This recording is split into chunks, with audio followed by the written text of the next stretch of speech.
En agosto de 2011, Wilson Nolan, un ingeniero de software de 34 años de Seattle, emprendió un corto y solitario viaje al Bosque Nacional Gifford-Pinchot, en el estado de Washington. Su objetivo era fotografiar los valles neblinosos y los pinos centenarios al pie del monte St. Helens. Tenía previsto regresar en 3 días. Han pasado 9 años, y cuando unos estudiantes de geología, investigando las aguas subterráneas, descubrieron una anomalía metálica a 3 metros de profundidad, nadie sospechó que uno de los peores secretos de este bosque se ocultaba bajo la capa de tierra. La mañana era brumosa y tranquila. Un Toyota RAV4 plateado rodaba lentamente por la vieja carretera forestal, perdido entre los pinos. Al volante iba un hombre con chaqueta verde oscuro y un trípode fotográfico en el asiento trasero. Se llamaba Wilson Nolan. Según su hermana, planeaba pasar 3 días en el bosque para hacer una serie de fotografías para una próxima exposición sobre los ecosistemas desaparecidos del noroeste del Pacífico. El 20 de agosto de 2011, a las 7:40 de la mañana, Nolan fue captado por las cámaras de seguridad en una gasolinera de White Salmon. Compró 2 botellas de agua, un mapa de la zona y una barrita energética. La cajera recordó más tarde que el hombre estaba tranquilo, incluso sonriente. Dijo que iba a coger el silencio antes de que llueva. Fueron sus últimas palabras. Su coche fue encontrado 4 días después, aparcado en una carretera abandonada que se adentraba en el Bosque Nacional de Gifford-Pinchot. Las puertas estaban cerradas y en su interior había una cámara sin tarjeta de memoria, un trípode, una botella de agua sin abrir y un recibo de gasolina. En el suelo había un cordón de zapato roto. Nada más. La búsqueda comenzó la mañana del 24 de agosto. Participaron rescatadores del condado de Skamania, voluntarios y empleados del Servicio de Parques Nacionales. El área de búsqueda se definió en 18 millas cuadradas. Los adiestradores de perros fueron los primeros en salir. Los perros detectaron un rastro tenue del coche, pero se desprendió en un antiguo camino maderero donde la tierra había sido arrastrada por las lluvias. Ese mismo día, el informe del servicio de rescate decía: es probable que el sujeto abandonara la carretera en dirección este. No hay más rastros. El tiempo empeoraba rápidamente. El bosque estaba envuelto en una niebla húmeda. Las ramas de los árboles goteaban agua fría y el musgo resbaladizo se extendía bajo los pies. Cada día de búsqueda duró desde el amanecer hasta el anochecer. Se utilizaron drones y cámaras termográficas, pero la densa cubierta de pinos dificultaba la visión aérea. En 3 días no se encontró ni un solo rastro, ni huellas, ni piezas de equipo, ni envoltorios de comida. El informe policial contiene una cronología exacta. El 25 de agosto, a las 9 de la mañana, un grupo de voluntarios llegó a un viejo puente de piedra sobre el arroyo Independence.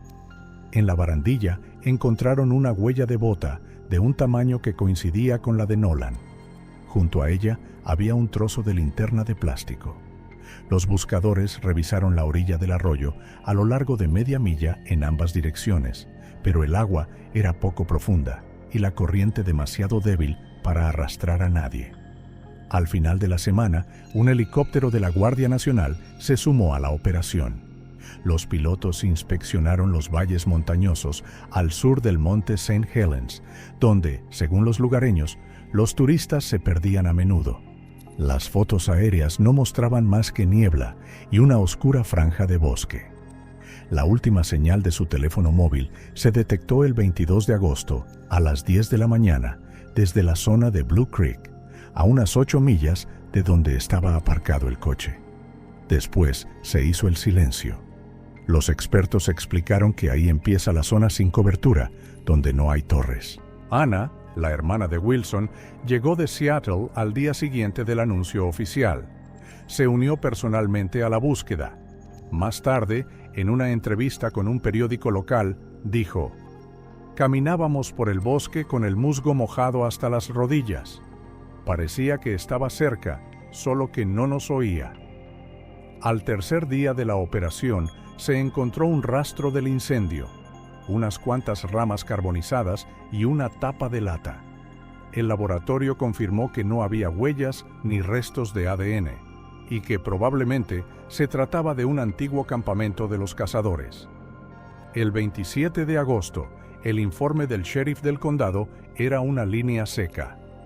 La fase activa de la búsqueda ha terminado, sin localización probable. Ese día, el helicóptero realizó su último vuelo sobre la zona. El silencio volvió a apoderarse de los pinos azotados por el viento. Durante las semanas siguientes, la policía interrogó a cualquiera que pudiera haber visto a Nolan de camino al bosque.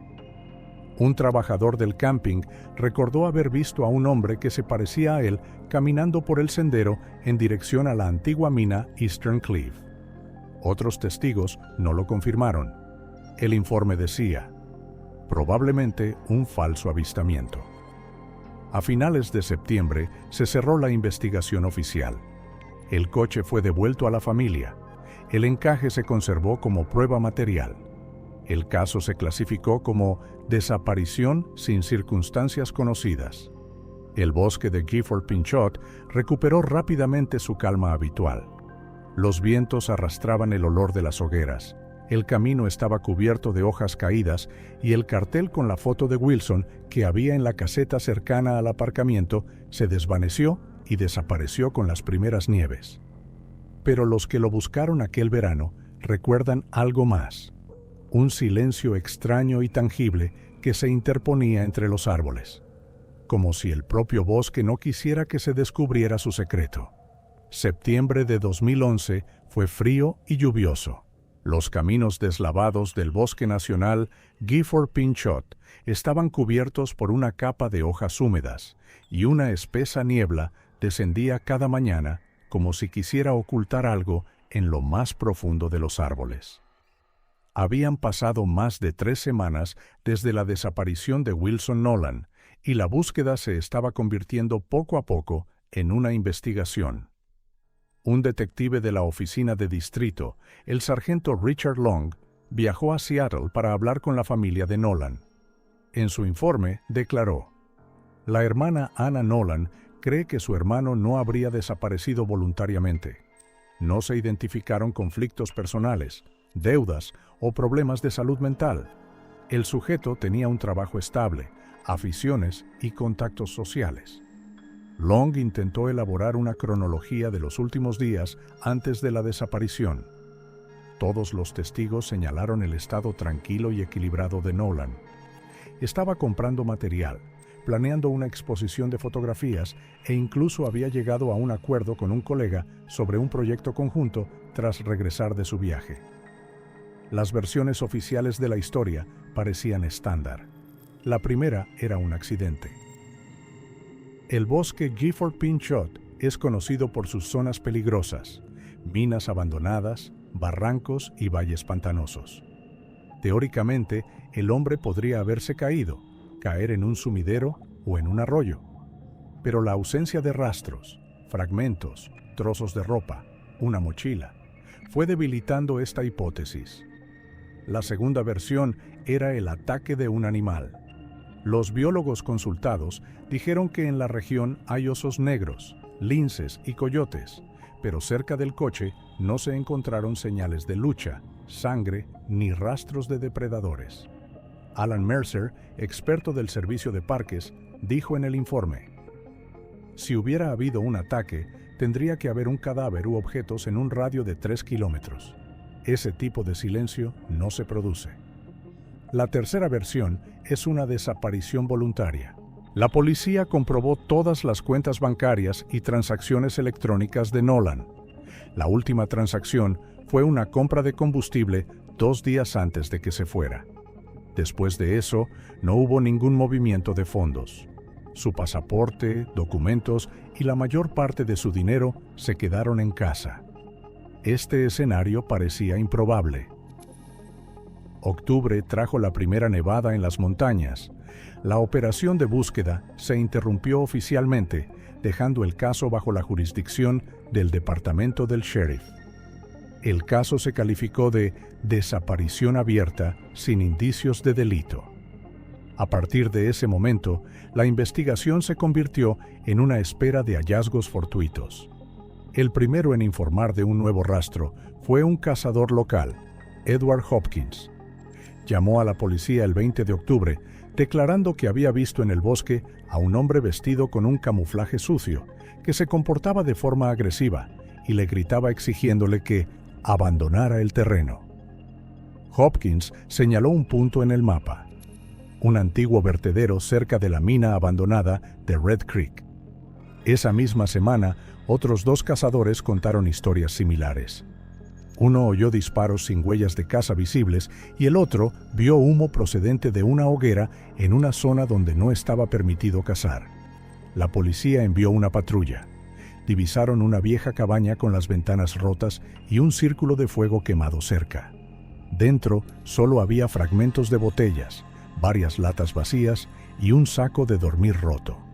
No había pruebas de que el lugar estuviera relacionado con Nolan. Pero el informe señalaba: es posible la presencia de un desconocido en la zona. No se ha realizado ninguna identificación. A finales de noviembre, varias docenas de informes similares se sumaron al caso. Los residentes locales hablaron de un salvaje que supuestamente vive en el bosque y asusta a los turistas. Un conductor de un camión maderero dijo haber visto a un hombre barbudo cerca de la carretera al amanecer, mientras que otro oyó ruido de metal entre los árboles, como si alguien estuviera soldando o cortando hierro.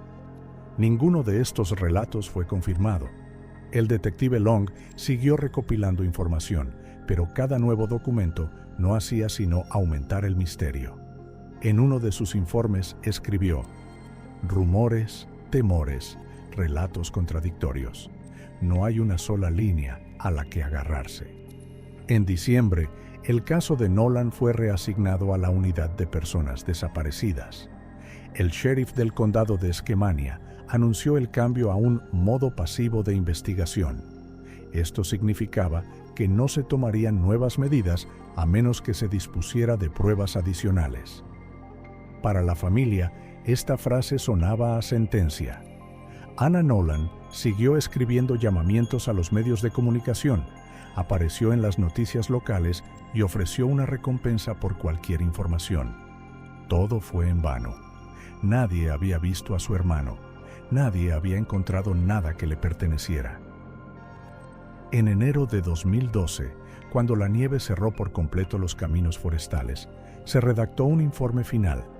Dice así: versiones, accidente, no confirmado, ataque animal, no confirmado, desaparición voluntaria, no confirmada. No hay pruebas materiales. No es posible proseguir la investigación. El mismo mes apareció en el sitio web de la policía un breve mensaje dirigido al público. Cualquier información relativa a la desaparición de Wilson Nolan, residente en Seattle, puede facilitarse por teléfono o correo electrónico al departamento del sheriff. El caso está abierto. Solo los cazadores locales recordaron aquel año durante mucho tiempo. Hablaban de la sensación de frío que sentían cuando iban a los mismos lugares donde desapareció el hombre de la cámara. En las profundidades del bosque, decían, era como si algo observara cada uno de sus movimientos. No un oso ni un lobo, sino el silencio que respiraba entre los troncos. Cuando el parque se abrió a los turistas en la primavera de 2012, los primeros visitantes vieron un cartel en un puesto cerca del aparcamiento, la fotografía de un hombre con mirada atenta y la inscripción: desaparecido, visto por última vez el 22 de agosto. Con el tiempo, la lluvia y el sol difuminaron las letras negras y las grapas que sujetaban el cartel al árbol se oxidaron. La policía nunca volvió a ocuparse del caso. El bosque volvió a quedar en silencio, como si nunca hubiera oído un solo nombre. Pasaron varios meses después de que se cerrara la investigación oficial. El invierno de 2012 en Seattle fue sombrío, sin nieve, con lluvias interminables. Anna Nolan volvía a casa del trabajo todos los días con la misma sensación. como si su hermano estuviera a punto de cruzar la puerta. En la cocina estaba su taza y en el armario un viejo termo que siempre se llevaba a sus excursiones. No se atrevía a guardarlos. El nombre de Wilson aparecía cada vez menos en los informes policiales. El investigador Long se fue de permiso y el caso pasó oficialmente al archivo. Para el sistema, Wilson pasó a ser un número más en la lista de desaparecidos. Para Anna, era un dolor cotidiano que no desaparecía ni con el tiempo. Empezó a investigar por su cuenta. En un cuaderno, anotaba cada llamada, cada detalle que alguien mencionaba sobre aquel agosto. Le parecía que a la policía se le había pasado algo por alto, una pequeña cosa que podría haberlo cambiado todo. En marzo viajó al condado de Skmania para inspeccionar personalmente el lugar donde se encontró el coche. Un guardabosques local la condujo por un sendero que llevaba de la carretera al bosque. Según el guardabosques, todo tenía el mismo aspecto que entonces: viejos pinos, espeso musgo y trozos de corteza húmeda bajo los pies. Dijo que este lugar se había cubierto rápidamente de maleza y que en pocos años la naturaleza borraría toda huella humana. Anna fotografió cada metro, se detuvo en las piedras donde podía haber huellas y examinó los árboles. En su informe para el periódico local escribió: «El bosque está en silencio, pero hay algo vivo en este silencio, como si lo recordara todo». En los años siguientes volvió a Gifford Pinchot con regularidad. En 2014 se unió a un grupo de voluntarios que ayudaba a buscar excursionistas desaparecidos. Sus motivos estaban claros. Cada nueva operación parecía una oportunidad de tropezar con algo que preocupaba a Wilson. En sus notas escribió que más de una vez se había encontrado con extraños ermitaños en las montañas. Uno de ellos vivía en una vieja cabaña de caza cerca de Independence Creek.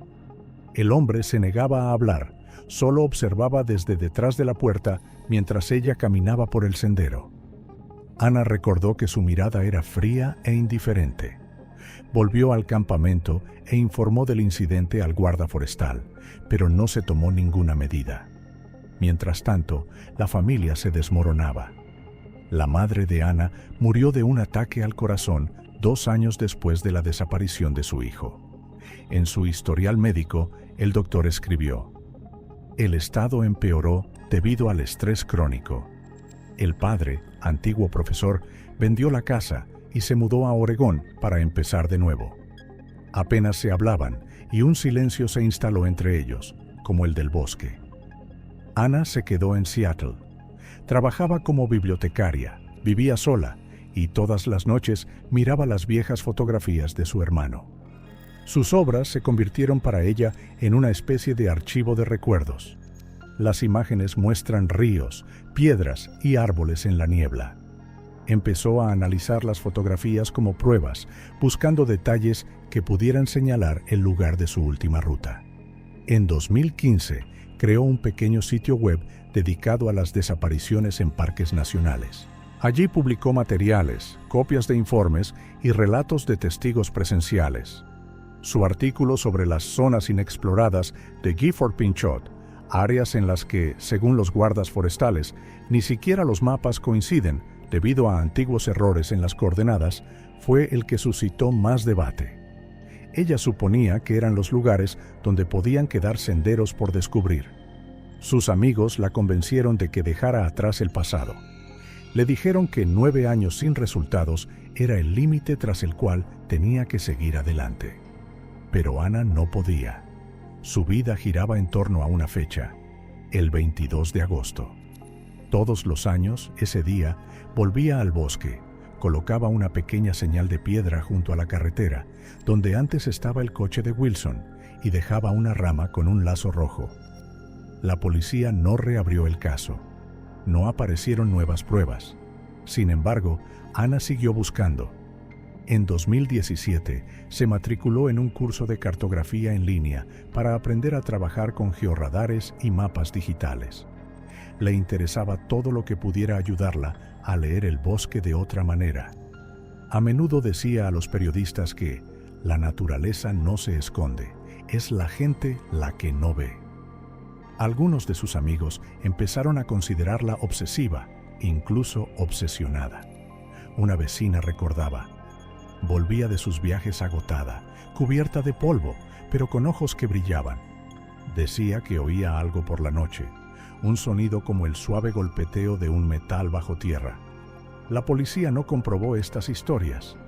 Hasta 2019, el nombre de Wilson Nolan solo se mencionaba en foros sobre desapariciones inexplicables. Allí se escribía que su caso se parecía a decenas de otros, aquellos en los que ni siquiera se encontró un hueso. Para la mayoría de la gente, se convirtió en una estadística. Para Ana, era una voz constante. Guardaba una caja en su armario con todas las pruebas: copias de informes, fotografías, trozos de recortes de periódico, un viejo cordón de zapato que solía estar tirado junto a su coche. Una vez al año, las repasaba en un orden concreto, como para comprobar si algo había cambiado en su memoria. Según su colega de la biblioteca, Ana se sentaba a menudo junto a la ventana por las tardes a contemplar la lluvia. No lloraba, decía la mujer, solo escuchaba el agua que corría por el cristal. Me pareció que para ella era el mismo sonido que oía en el bosque, cuando la lluvia caía sobre los pinos. Han pasado 9 años desde la desaparición de Wilson. Para la mayoría de la gente, eso habría significado el final. Para ella, fue una sentencia inconclusa que se prolongó a lo largo de los años. Y aunque cada nueva expedición no le traía nada, volvía a casa con la misma sensación del primer día. Su hermano está en algún lugar cercano. Solo el bosque sabe dónde exactamente. Junio de 2020. El Bosque Nacional de Gifford-Pinchot dio la bienvenida al verano con un espeso olor a resina de pino y tierra húmeda. Tras las lluvias de primavera, el camino que conducía a la antigua cantera cercana a Independence Creek estaba cubierto de hierba. Rara vez era visitada, salvo por cazadores o investigadores de la Universidad de Washington, que venían varias veces al año a medir el nivel de las aguas subterráneas. Aquel día, un grupo de 4 estudiantes de geología, dirigidos por el profesor Jeff Sommer, llegó al bosque para una excursión. El informe de la universidad afirma: el objetivo de la expedición era cartografiar los acuíferos subterráneos utilizando un GPR Explorer móvil. El aparato funcionaba a baja frecuencia y podía detectar anomalías en la estructura del suelo a varios metros de profundidad. Instalaron el campamento base en un pequeño claro cercano a una carretera abandonada que se perdía entre altos abetos. La temperatura del aire alcanzaba los 22 grados y reinaba un silencio casi absoluto. Solo de vez en cuando, el bosque se estremecía por el ruido de alguna rama al caer. A las 9 de la mañana, los estudiantes empezaron a desplegar su equipo: un ordenador portátil, antenas y un generador. El radio de exploración era de unos 800 metros. Hacia el mediodía, la ayudante del equipo, Sarah Lehman, observó una señal extraña en la pantalla. La curva del georradar mostraba una densa línea horizontal, típica del metal, pero la forma era demasiado plana. Sommer ordenó comprobar las coordenadas. Según el GPS, el punto estaba a unos 200 metros al este de su campamento, en un lugar sin senderos ni caminos. Los estudiantes salieron a pie, llevando el aparato en la mano. El musgo seco crujía bajo los pies y el aire olía a polen y tierra húmeda. Cuando llegaron al lugar, el terreno parecía normal, una zona llana entre 3 pinos, sin rastros de excavaciones ni presencia humana. Pero el dispositivo registró una clara anomalía: un objeto de unos 2 metros de largo y más de 3 metros de profundidad. En el diario de campo de Sarah hay una anotación: la señal es clara, de forma rectangular, posiblemente los restos de un viejo contenedor o recipiente metálico. No es de origen natural. El profesor decidió no excavar él mismo el lugar para no alterar la capa natural del suelo. Tomó una foto de la pantalla con las lecturas y las coordenadas del lugar e hizo una marca en el mapa. Al regresar a la universidad, los datos debían transmitirse al servicio forestal, tal y como exigen las normas para trabajar en zonas protegidas. La misma tarde que el grupo levantó el campamento, empezó a llover. Abandonaron el bosque a las 5 de la tarde. El informe de la universidad afirmaba que el equipo no sufrió daños, se salvaron los resultados y se marcó la ubicación de la posible estructura metálica como sitio 7. 3 días después, el profesor Sommer presentó un informe formal a la oficina regional del Servicio Forestal en Vancouver. Al principio, no despertó ningún interés. Tales hallazgos solían ser escombros ordinarios, fragmentos de viejos tanques o restos de equipos de tala. Esta vez, sin embargo, las coordenadas mostraban una zona en la que nunca se había trabajado. A finales de junio, Margaret Doyle, inspectora del servicio, decidió comprobar el hallazgo en persona.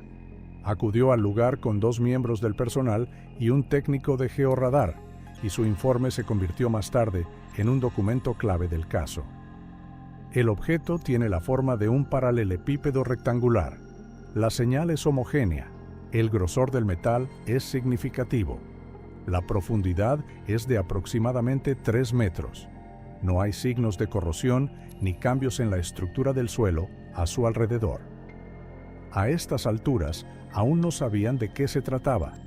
Se barajaron varias versiones: los restos de un equipo de tala, un viejo arcón militar, un contenedor de almacenamiento de combustible.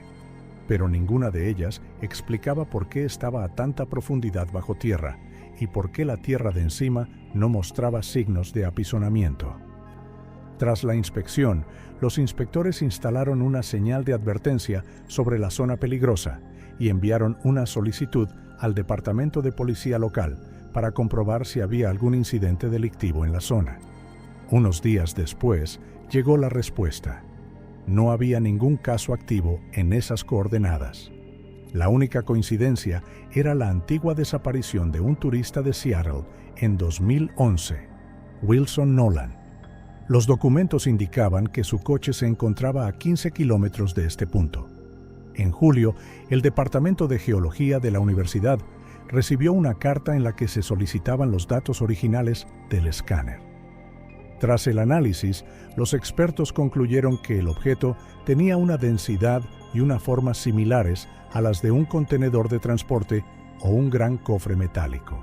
Uno de los profesores comentó: "Tal señal es imposible para una formación natural. Es una estructura hecha por el hombre y no es casualidad que esté bajo tierra". El inspector Doyle envió una segunda solicitud de permiso para excavar. La solicitud tardó 2 semanas en ser aprobada. La burocracia exigía la intervención de la policía, ya que existía la posibilidad de que el objeto encontrado fuera de origen criminal. Durante este tiempo, el yacimiento permaneció vigilado, aunque no se apostaron guardias oficiales. Los rumores empezaron a extenderse entre los lugareños. Los guardas forestales dijeron que por la noche, en la zona donde trabajaban los geólogos, se oían ruidos sordos, como si alguien estuviera golpeando bajo tierra. Uno de los empleados del servicio, que paseaba por la zona después de la tormenta, dijo haber visto una mancha oscura de tierra, como si el suelo se hubiera asentado. Sus palabras se incluyeron en el informe oficial, pero quedaron sin comentarios. A mediados de julio, finalizaron los preparativos para la excavación. Se envió maquinaria pesada al lugar y se instalaron cintas restrictivas y señales de advertencia. Doyle señaló en su informe: "El emplazamiento está aislado.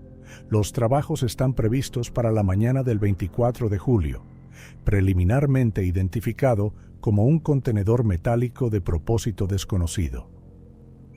Aquel día había una espesa niebla sobre el bosque e incluso en pleno verano el aire era frío. Bajo tierra, a 3 metros de profundidad, el radar mostró un rectángulo plano de bordes nítidos, una señal silenciosa de que algo hecho por el hombre aguardaba en la oscuridad. Y fue este descubrimiento lo que pronto se convertiría en la comidilla del estado de Washington. El 24 de julio de 2020, a las 7 de la mañana, Una pesada excavadora entró lentamente en una zona vallada en el corazón del bosque Gifford Pinchot. El aire estaba cargado de olor a tierra húmeda y combustible. La inspectora Margaret Doyle estaba a cargo de la excavación, de pie junto a una cinta en la que se leía «Prohibido el paso, territorio federal». También se encontraban en el lugar agentes de policía del condado de Skamania, 2 representantes del Departamento de Ciencias Forenses y un técnico con un radar de penetración en el suelo para controlar la profundidad de la excavación. Tras los primeros 60 centímetros, la excavadora se topó con una capa de arcilla. El suelo cambió de color, de marrón a gris oscuro, y el aparato empezó a emitir una señal aguda característica. El metal estaba muy cerca. A las 8:30 el cubo chocó contra la dura superficie. El trabajo se detuvo de inmediato y la excavación continuó manualmente para evitar dañar el objeto. La tierra se removía con palas, centímetro a centímetro. Cuando la superficie oxidada empezó a asomar, se hizo visible el contorno de una gran estructura rectangular. Un contenedor metálico, similar a una caja fuerte marítima o a un viejo arcón de carga. Sus paredes eran gruesas y estaban doblemente soldadas. La tapa estaba unida a las paredes en todo el perímetro por una capa rugosa de soldadura. En uno de los bordes se veía un asa, soldada del mismo modo. No había cerraduras ni agujeros, solo metal macizo. Los expertos forenses hicieron una serie de fotografías y grabaciones de vídeo. Uno de los empleados del servicio de parques, Jonathan West, relató más tarde: «Todo el mundo estaba allí en silencio. Nadie dijo en voz alta que sabíamos que podía haber un cuerpo ahí dentro». El contenedor pesaba más de 400 kilos. Lo sacaron con cables y lo colocaron en una plataforma especial. A continuación, se realizó la autopsia in situ, en presencia de la forense doctora Irene Miller. Las soldaduras se cortaron con un cortador eléctrico y el trabajo duró más de 1 hora. Cuando por fin se levantó la tapa metálica, el olor a aire viciado mezclado con humedad y óxido se elevó lentamente sobre el césped. Dentro había restos de un saco de dormir, botellas de plástico con etiquetas secas, 2 fotografías sin marco y el cuerpo de un hombre en estado de descomposición ósea. El cráneo y los huesos estaban parcialmente envueltos en la tela del saco. El experto forense constató inmediatamente: no hay signos de muerte violenta. Posición sentada, manos al frente, no atadas. A continuación, el examen se llevó a cabo metódicamente. Cerca de la pared izquierda del contenedor se encontraron el objetivo de una cámara, una linterna, una taza de metal y un pequeño cuaderno con tapa impermeable. Las páginas estaban pegadas, pero varias de ellas aún tenían líneas de tinta, frases ilegibles. Fue imposible leer la nota, pero los expertos observaron que estaba hecha con la misma marca de bolígrafo que utilizaba Wilson Nolan, según los informes de su hermana. Durante el examen en el Laboratorio de Ciencias Forenses de Portland, la identificación se confirmó de forma inequívoca. Los restos pertenecían a Wilson Nolan, desaparecido hace 9 años.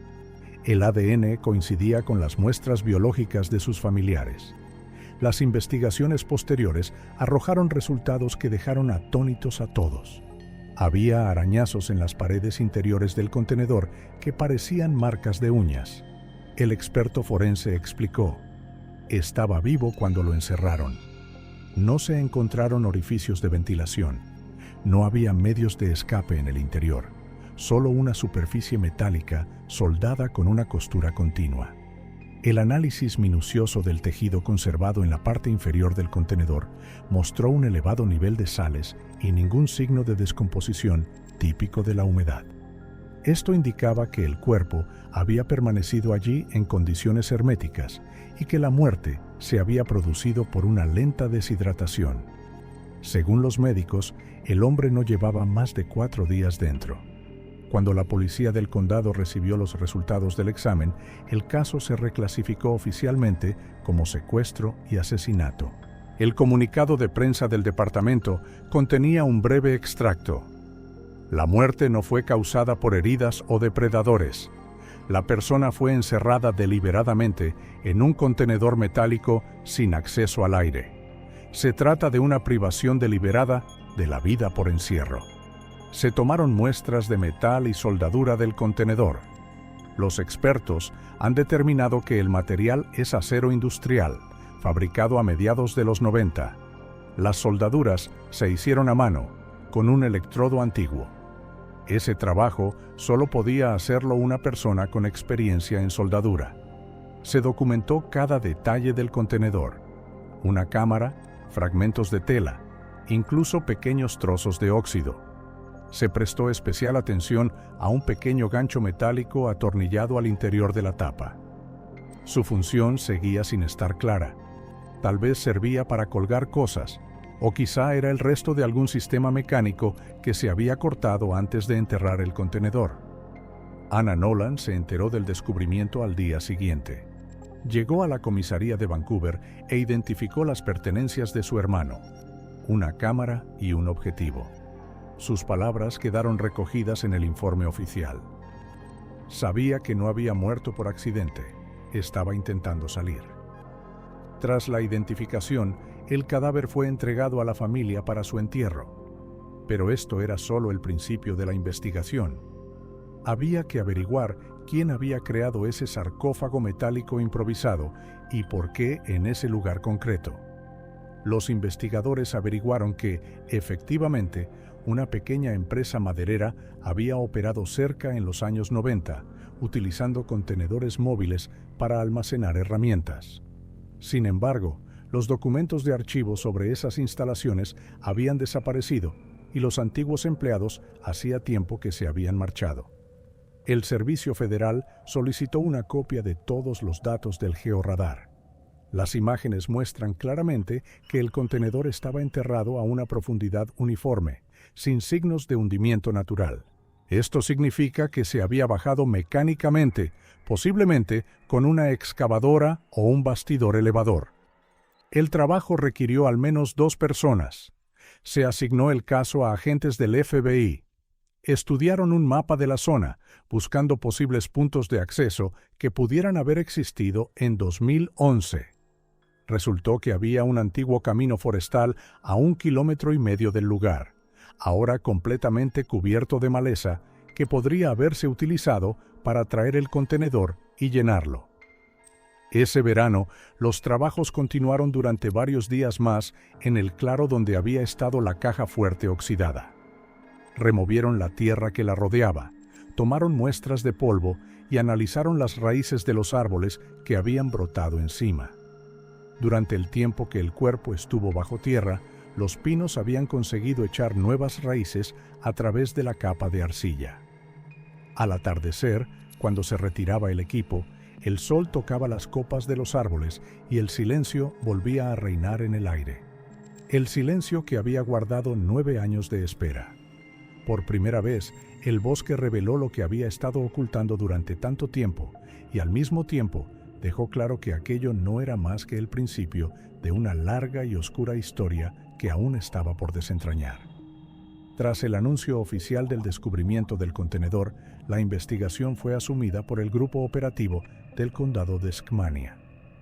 Participaron agentes de la Oficina Federal de Investigación, expertos forenses y analistas especializados en delitos relacionados con secuestros en serie.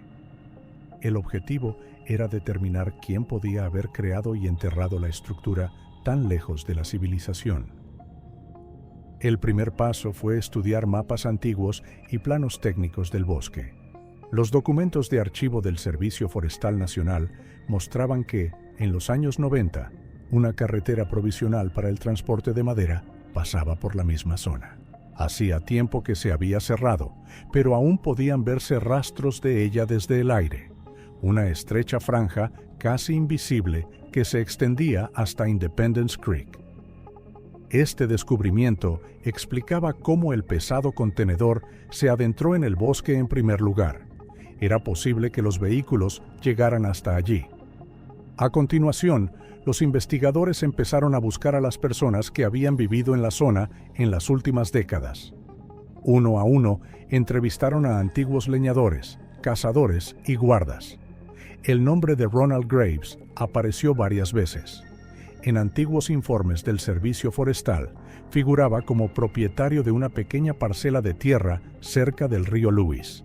Según los documentos, vivía allí permanentemente, reparaba equipos y a veces ayudaba a los forestales a despejar caminos. Un antiguo empleado de North Timber Co., que accedió a hablar con los detectives, dijo: «Todo el mundo le conocía como Steady. Podía serrar un árbol durante horas hasta que se caía. Era fuerte como un toro y nunca se quejaba. Pero si alguien se le cruzaba, podía golpearle sin previo aviso». Se encontró un antiguo caso criminal en la base de datos de la policía. En los 90, Graves fue detenido por agresión con agravantes. Golpeó a un hombre en un bar tras una disputa por unos terrenos. Recibió una condena corta y tras su puesta en libertad, desapareció de la ciudad, trasladándose al bosque. No trabajaba oficialmente en ningún sitio, vivía de forma autosuficiente, haciendo pequeñas reparaciones y tallando madera, vendiendo sus productos en los mercados de las pequeñas ciudades de White Salmon y Kelso. El detective Richard Long, que en su día dirigió el caso de la desaparición de Wilson Nolan, volvió a la investigación como asesor. En sus notas escribió: «Asumiendo que el contenedor fuera hecho a mano, requeriría a alguien con habilidades de soldadura y acceso a equipos. Graves encaja en esa descripción». Los agentes verificaron la granja de Graves a través de imágenes por satélite. La foto, tomada en la primavera de 2019, muestra un viejo edificio con tejado metálico, varios contenedores oxidados y lo que parece una forja o un taller. El camino que conducía al lugar era el mismo que se utilizaba antaño para la explotación forestal. Los lugareños lo describen como un recluso al que no le gustaban los forasteros. Un antiguo cazador del pueblo de Cujar recordaba: «Vivía en una cabaña sin luz. Le vi varias veces cocinando algo en el fuego, con chispas que saltaban en todas direcciones. Dijo que estaba haciendo trampas para osos». Otro testimonio procedía de un conductor que suministraba combustible para generadores a los campamentos forestales. Dijo que hacía unos años había pasado por casa de Graves porque le había pedido gasóleo. En el camión había chapas viejas y cilindros de soldadura. «Pensé que estaba construyendo un cobertizo, pero ahora no estoy seguro», dijo el hombre durante el interrogatorio. Cuando los detectives empezaron a comprobar su actividad financiera, resultó que Graves oficialmente no tenía cuentas bancarias, ni tarjetas, y no pagaba impuestos desde hacía más de una década. Su nombre desapareció de todos los registros estatales, excepto del catastro. Decidieron ir al lugar en persona. A finales de agosto, el equipo de investigadores tomó una pista forestal hasta el lugar donde, según las coordenadas, debía estar su casa. Tras recorrer unos kilómetros por un camino roto, vieron un cartel de madera con una inscripción descolorida: «Propiedad privada, no entrar». Detrás había una cabaña de troncos, con una chimenea metálica y un montón de piezas de hierro contra la pared. La puerta estaba cerrada, pero estaba claro que el propietario había vivido aquí recientemente. Había huellas de botas pesadas en el umbral y marcas recientes de neumáticos de coche, posiblemente de una vieja camioneta. La policía no tenía orden de registro, así que se limitó a una inspección externa.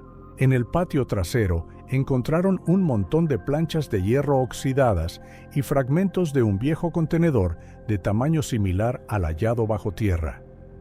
Los análisis forenses confirmarían más tarde que el metal del patio de Graves tenía la misma estructura química que el contenedor en el que murió Wilson Nolan.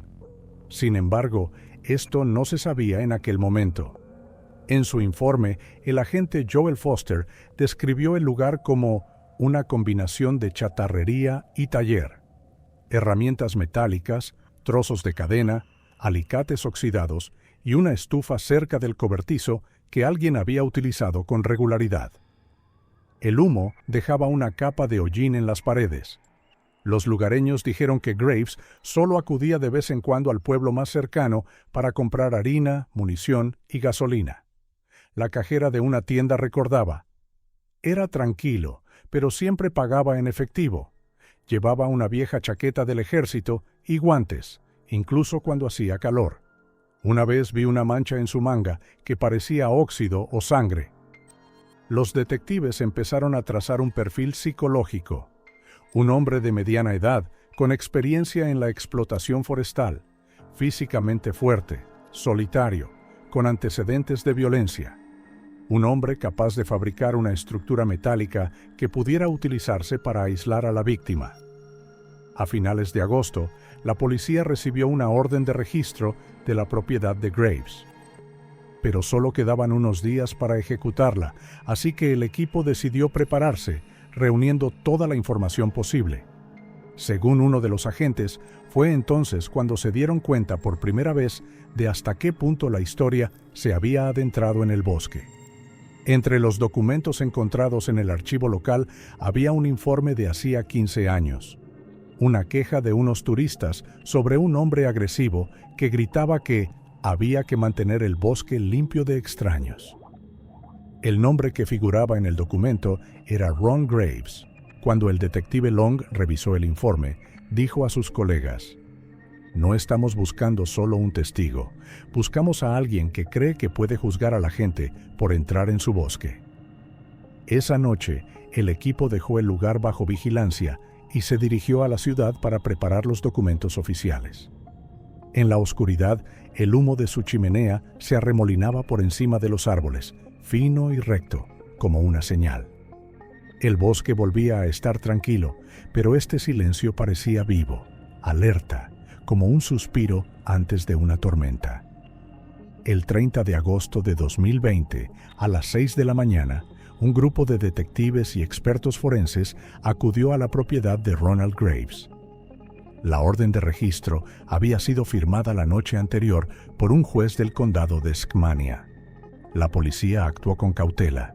Según los servicios de inteligencia, Graves podía estar armado y era conocido por su comportamiento agresivo.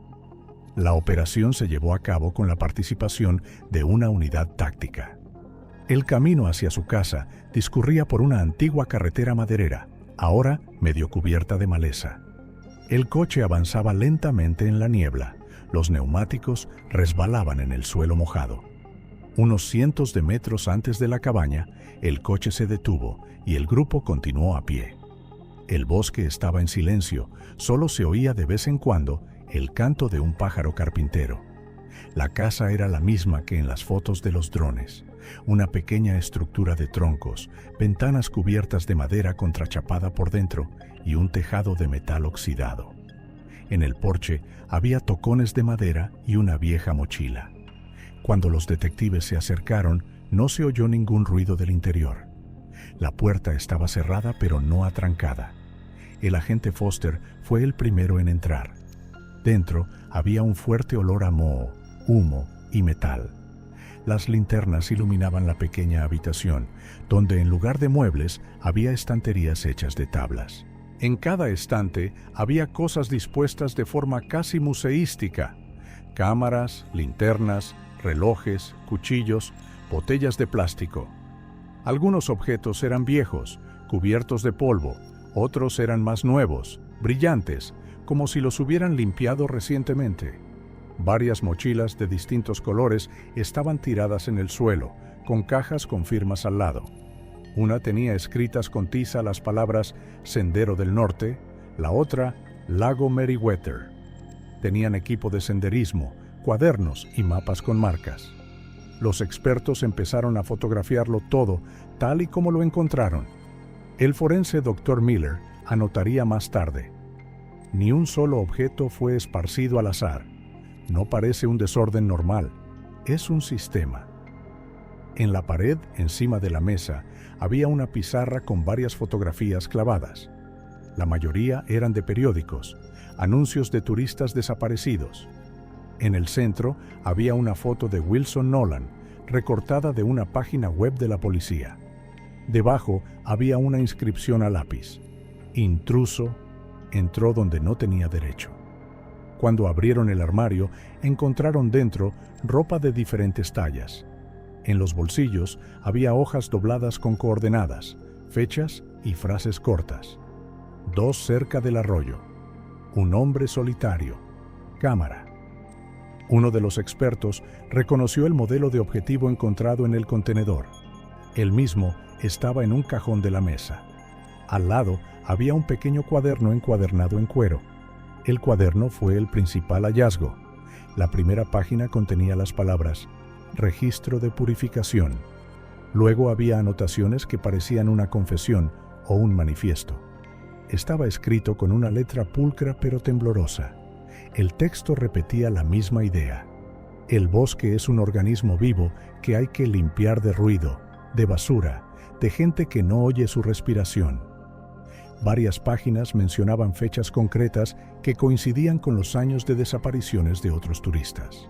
Una entrada decía: el de la cámara, Pino del Norte, hizo una foto de mis árboles. Se quedó a ver respirar la noche. El castigo es el agua y el silencio. A continuación, la fecha: 22 de agosto de 2011. Un análisis más detallado reveló que el cuaderno contenía más de 30 entradas en total. Todas ellas describían episodios similares: observación de intrusos, colocación de trampas, limpieza nocturna. El autor creía claramente que estaba cumpliendo una misión. En la última página había un diagrama a modo de mapa. Una fina línea marcaba el río Lewis, varias intersecciones de senderos forestales y puntos etiquetados con letras cortas: K1, K2, K3. Cerca de uno de los puntos estaba la palabra pecho. En el cobertizo situado detrás de la casa, los expertos encontraron una máquina de soldar, varias bombonas de acetileno vacías y electrodos del mismo tipo que los utilizados para soldar el contenedor. Cerca había una mesa con restos de metal, trozos de planchas de hierro y grandes ganchos. En el suelo había huellas de botas que más tarde coincidieron con las encontradas cerca de la excavación. Había un cubo de agua de lluvia cerca de la entrada. En él flotaba un cepillo con sangre seca en el mango. Los expertos sugirieron que Graves limpiaba sus herramientas después del trabajo. Cuando exploraron el ático, encontraron docenas de latas y cajas de metal. Cada una contenía objetos personales: fotos, joyas, pulseras, incluso anillos de boda. Algunos de ellos pertenecían a personas cuyas desapariciones había investigado en su día la policía de los condados de Washington y Oregón. Las pruebas físicas confirmaron más tarde que al menos 5 coincidían con casos abiertos. En uno de los estantes había una caja de madera, pulcramente cerrada. En su interior había varias fotografías de árboles y laderas de montañas tomadas con película. En el reverso de cada foto había notas breves: antes de la tormenta, el silencio funciona, despejado. Las fotos tenían la misma distancia focal y los mismos parámetros técnicos que la cámara encontrada en el contenedor con el cadáver de Wilson. Esto significaba que Graves había utilizado su equipo después de su muerte. En sus informes, los detectives señalaron: el comportamiento del sospechoso es indicativo de una estructura ritual en los delitos. No percibía sus acciones como asesinatos, sino como una limpieza del territorio. El contenedor es un instrumento de castigo, un símbolo de aislamiento del mundo. En el patio, entre la maleza, había un viejo generador. Al encenderlo, el motor seguía en marcha. Junto a él había restos de combustible fresco y un barril metálico con combustible. Esto confirmó que Graves había utilizado el equipo recientemente. El equipo de búsqueda siguió trabajando hasta bien entrada la noche. Todos los objetos encontrados fueron descritos, empaquetados y enviados para su examen. Se estableció un dispositivo de seguridad en la entrada del lugar.